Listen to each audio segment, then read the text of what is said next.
Olá, meu amigo, minha amiga. Hoje é um dia de acontecimentos e decisões muito importantes aqui no Brasil. E ao longo deste dia, nós tomaremos conhecimento em detalhes da decisão do ministro Alexandre de Moraes sobre o futuro do inelegível, o criminoso mor da nação. E quando eu classifico o senhor Jair Bolsonaro como o maior criminoso da nação, não é uma opinião, é o entendimento da Polícia Federal diante de incontáveis investigações e provas recolhidas e o entendimento também da Procuradoria-Geral da República. Uma grande parte da opinião pública também tem esse entendimento, e só não é maior esse entendimento porque, infelizmente, os grandes veículos de comunicação nunca colaboraram para o esclarecimento da sociedade brasileira sobre o papel que a Sorcrim desenvolveu contra a nossa democracia, a nossa soberania e o papel que continuam a ter nos dias de hoje. Ao final do nosso encontro, eu vou trazer aqui para vocês uma opinião de um advogado criminalista muito conhecido que corrobora tudo aquilo que eu tenho falado para vocês e se soma àquilo que eu tenho sempre cravado, que o futuro do inelegível e de Sorcrim será a cadeia. Pois bem, outras coisas estão acontecendo aqui no Brasil também, fora do nosso país, que comentarei aqui com vocês, mas antes de mais nada, é fundamental convidar você que chegou agora no nosso portal e ainda não é inscrito, para que, em primeiro lugar, você se inscreva aqui com a gente. Muitas pessoas entram aqui no nosso portal, assistem e não se inscrevem, né, gente? Então, se esse é o seu caso, se inscreva aqui conosco e conheça também os nossos outros vídeos. Se você gostar, compartilhe, recomende, nunca se esqueça do seu precioso joinha, seu comentário e, se puder, prestigie também o nosso clube de membros e o nosso novo canal de cortes aqui do nosso portal do José, onde eu sempre coloco vídeos mais curtos ali e alguns vídeos inéditos também, tá legal? Então, vamos seguir em frente. Bom, começando aqui com algo muito importante que está acontecendo. Alguns críticos têm falado, o governo Lula, enfim, precisa ter diplomacia, como é que lida com essa questão do Trump? Olha, gente, é uma chantagem. Como é que você lida com chantagista? Você vai fazer tudo que o chantagista tá querendo fazer? Você vai negociar com o chantagista? Ou você vai tentar outra alternativa, vai chamar a polícia, né? No caso brasileiro, o Itamaraty, o governo brasileiro, o ministro das Relações Exteriores, mandou um representante, um diplomata, para a Organização Mundial do Comércio, que está denunciando o comportamento dos Estados Unidos em taxar unilateralmente o Brasil. E, obviamente, isso foi levado a essa OMC e a matéria aqui nos diz que Brasil vai à OMC contra tarifas de Trump e é apoiado por BRICS, Canadá e União Europeia. Gente, mais de 50 países se solidarizaram com a posição brasileira, porque também estão sofrendo o mesmo tipo de sanção.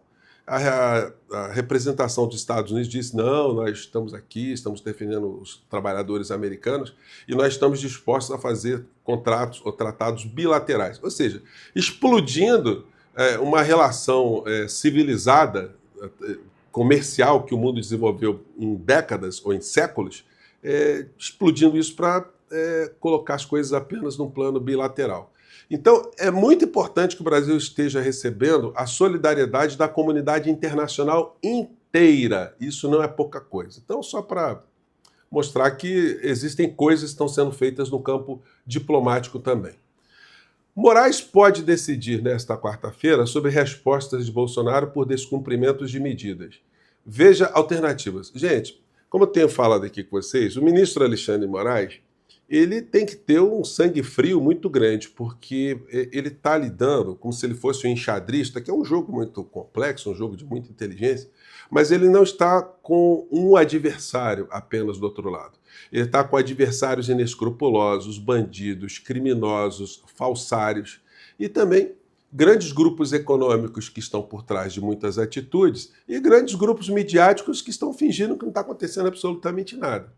Então, ele tem que ser muito habilidoso para poder lidar com isso. Então, diante daquilo que nós vimos, ou seja, o Bolsonaro ter ido para a Câmara, desafiar ali uma medida que o ministro deu, porque, olha só, muitas pessoas têm classificado uma medida de tirar o Bolsonaro das redes sociais como uma censura. Choca o seguinte, gente, dá para classificar a tentativa, uma medida cautelar de interromper uma atividade criminosa como censura? Imagine qualquer quadrilha que esteja agindo na internet e seja bloqueada de continuar a sua atividade delitiva. Isso é censura? Pois é o que está acontecendo no Brasil. Nós estamos diante de um crime cometido pelo filhote 03 de Bolsonaro e com a cumplicidade ou com a parceria dele. Então, o que se pode fazer para cessar ou para mitigar ou diminuir essa atividade delitiva? Algumas medidas cautelares. O ministro Alexandre de Moraes, como enxadrista que ele sabe que se decretasse a prisão preventiva de Bolsonaro, isso ia criar uma balbúrdia aqui no nosso país em setores da sociedade, sobretudo pela falta de entendimento. Muitas pessoas acham que essa decretação dessas medidas cautelares tem a ver com a condenação que o Bolsonaro sofrerá, mas não, elas estão relacionadas aos delitos que o Dudu Bananinha está cometendo. Então, a gente vê as pessoas que estão em vários organismos aqui no Brasil, né, dizendo, está fazendo censura ao Bolsonaro. Não é censura, é uma medida cautelar para evitar um ataque, ou a continuidade deletiva a um ataque à soberania do nosso país. É um crime que está em curso, então alguma coisa tem que ser feita. Vai fazer o quê? Vai deixar os caras continuarem a fazer o que estão fazendo? Então, quando não se tem esse entendimento, como se o Bolsonaro fosse uma figura inofensiva, aí as coisas ficam complicadas, aí as conclusões são errôneas no final da história, né? Provavelmente o ministro Alexandre de Moraes já conversou com os advogados de Bolsonaro que estão nessa atividade hercúlea, né? Eles estão ali numa missão impossível. Provavelmente conversaram com o ministro e alguma coisa no seguinte sentido: ministro, olha só, o teu despacho não estava muito claro sobre o que o Bolsonaro poderia fazer, não poderia fazer. Estou imaginando aqui a argumentação dos advogados.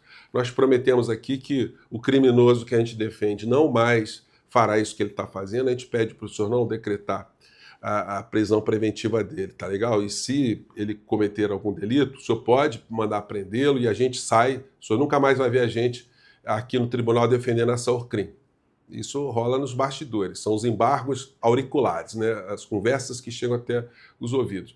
Ou simplesmente pode estar acontecendo uma situação no Brasil em que os advogados de Bolsonaro simplesmente abdicaram de qualquer defesa técnica e estão indo agora para um embate político, de transformar o Bolsonaro em uma vítima. O Bolsonaro, todo mundo sabe que ele será preso. O tempo está correndo. Gente, de setembro não vai passar, ele vai para a cadeia. O tipo de cadeia nós vamos ver mais à frente. Os outros, então, que não vão ter prisão especial, eles são para prisões comuns. A situação para eles está muito complicada. Então, o ministro Alexandre de Moraes pode pedir para o Paulo Gonet um pronunciamento sobre se decreta a prisão preventiva do Bolsonaro agora ou não. Eu acho que tanto o PGR quanto o ministro Alexandre de Moraes vão dar mais uma esticada nisso, vão empurrar mais para frente, porque eles sabem, todo mundo sabe que o Bolsonaro será preso.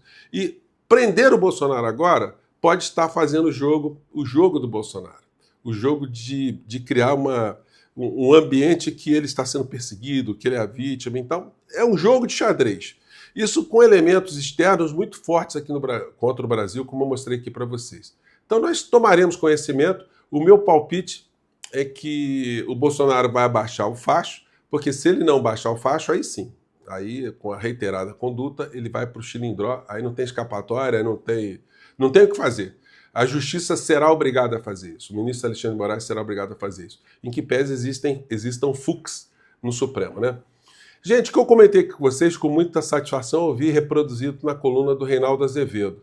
Bolsonaro Eduardo tem ao menos um sócio no STF para a terra arrasada. Fux. E aí o Reinaldo Azevedo, ele metralha aqui o entendimento do Fux, que é um entendimento absolutamente fora do direito, e eu destaco aqui a seguinte fala do artigo do Reinaldo Azevedo. Claro, ele está muito preocupado com a liberdade de expressão de quem usa as redes. Ele está falando, o Reinaldo Azevedo falando do Fux, que o Fux estaria muito preocupado com quem está usando as redes de maneira clara e determinada para tentar fazer o tribunal de refém. Então, quer dizer, o Fux está defendendo alguém que está atacando o próprio tribunal, a destruição do tribunal, a desmoralização do tribunal.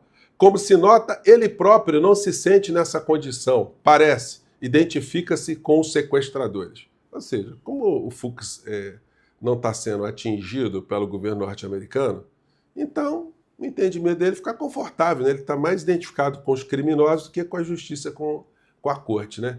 É uma coisa inexplicável, né? Mas a gente pode discutir aqui em outros programas a composição das Supremas Cortes em países como o Brasil, as aberrações que podem surgir no sistema que a gente tem, né? E aí o Estado de São Paulo metendo a pancada aqui no ministro Alexandre de Moraes. Um caso escandaloso de censura. Moraes impede que declarações de Bolsonaro sejam divulgadas em redes sociais, mesmo por terceiros, o que é evidente abuso e de quebra da munição ao vitimismo bolsonarista. Bom, a única coisa correta desse editorial é isso aí, que dá munição ao vitimismo bolsonarista. Mas um ministro, um magistrado, ele não tem como agir de forma diferente. A Polícia Federal disse, porque o pedido veio da Polícia Federal, corroborado pela Procuradoria-Geral da República. A Polícia Federal diz, senhor juiz, tem um criminoso aqui, que a gente está investigando, que ele continua a praticar crimes, ele está atrapalhando, ele está atacando a investigação, ele quer fugir no final da história, ele quer evitar a aplicação da lei penal. Dá para pedir uma cautelar, dá para tirar a criatura de circulação até esse troço ser terminado? E o Procurador-Geral da República, o Ministério Público e o magistrado tem que dizer alguma coisa. Vai dizer assim, não, Polícia Federal, continua investigando aí, deixa o cara cometer crime. Então, há um entendimento errado, como se fosse assim, um jornalista sendo censurado, um escritor sendo censurado, um artista, enfim. E não é, nós estamos falando de um criminoso que vai para a cadeia, que está em desespero, está disposto a fazer qualquer coisa. E a única coisa que resta para ele fazer agora é tumultuar o processo, né? Então, tem esses entendimentos aí dos jornalões também equivocados, né? E aí a gente chega a situações hilárias, né? Os defensores do Bolsonaro, olha, gente, são verdadeiras comédias, né? Eu vou compartilhar aqui com vocês um trecho aqui de um vídeo que mostra aqui o destempero do senador Magno Malta, né? Ele tem sempre um comportamento um tanto quanto balanceante, vamos dizer assim, né? Vamos ver aqui como é que se comportou a criatura. Essa tornozeleira eletrônica não era para a perna de Bolsonaro. Não era para a perna de Bolsonaro. Bolsonaro é um inocente, como inocentes são os inocentes. Nós vamos... Como inocentes são os inocentes. Vamos lutar. Chegamos ao limite, Paulo. Nós não temos mais como voltar a viver ou viver. Porque se eu dissesse essa palavra morrer ou morrer, seria tudo distorcido. É viver ou viver. Nós vamos usar todos os mecanismos. Hoje eu só bebo se o cachorro falar Osvaldo. E a minha palavra a esse tirano da toga, chamado Alexandre de Moraes, põe a mão em Jair Bolsonaro. Põe a mão nele. Põe a mão nele. General escrito com letras garrafais. Porque General tenta a sorte. Eu encerro. com letra G. Põe a mão dele e tenta a sorte. Nossa Senhora. Então, gente, é isso aí. São coisas contra as quais o ministro Alexandre de Moraes está lutando, né? E esse tipo de coisa aqui, ó. Precisa falar mais alguma coisa? Além de levantar sempre a bandeira dos Estados Unidos, de Israel, agora dentro do Congresso Nacional, os caras colocando deputados bolsonaristas Trump, vamos fazer a América grande novamente? É um absurdo dos absurdos, né? Para ir finalizando aqui o nosso papo, tem aqui uma coluna da Andréa Sadi, que ela fala exatamente isso que eu estou falando com vocês, mas eu quero pular, eu quero passar aqui para o entendimento do Cacai. O Cacai, que é advogado criminalista há 40 anos, e que fala exatamente isso que eu tenho falado com vocês aqui no nosso portal. Fala, Cacai. Desde algum tempo no Supremo está maduro, a denúncia foi apresentada em 18 de fevereiro, a instrução está completando agora o princípio de final de agosto. Não há nenhuma hipótese desse processo não ser julgado. Nenhuma. O Supremo Tribunal fará e está fazendo o papel que lhe cabe fazer pela Constituição. Vai julgar e vai condenar. Eu sei porque eu estou acompanhando os processos. As condenações serão altíssimas, porque são líderes de uma organização criminosa armada, Breno. A imputação é liderança de organização criminosa armada. Para fazer o quê? Para atentar contra a democracia. Então, esse processo, até meados de setembro, provavelmente estará terminado com essas pessoas recolhidas a Papuda e a Bangu.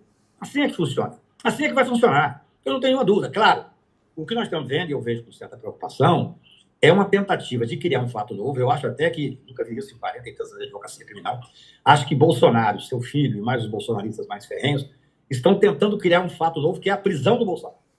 Porque a prisão agora, ele vai ser preso em meados de setembro. Ele vai para Papuda. E aí acabou. Vai transitar em julgado e ele vai estar no ostracismo. Em outubro, ninguém nem fala mais de Bolsonaro. Essa é a realidade. Os bolsonaristas falavam assim, se mexerem com o general, o Brasil para. O general Braga Neto está preso desde dezembro. As pessoas se esquecem que ele está preso. Então, o que pode acontecer é essa operação, no meu ponto de vista, suicida, de tentar forçar uma prisão, ele, a família, o filho, ele, para tentar criar um fato político. Veja bem, repito, eu li a decisão do ministro Alexandre em outro inquérito, não é nesse processo, em que determinou a tornozeleira eletrônica. Eu tinha escrito uma semana antes, dizendo que o ideal seria uma prisão domiciliar. Então é o seguinte, gente, as coisas estão caminhando exatamente como a gente sempre diz aqui no nosso portal. É continuar vigilante, é continuar atuante e cobrando, né? É o que nós fazemos aqui. Gente, vamos aguardar o que vai acontecer nesse dia, mas eu acho que a gente vai acertar aqui o que vai acontecer, tá bom? Um grande abraço, mais tarde a gente volta. Tchau!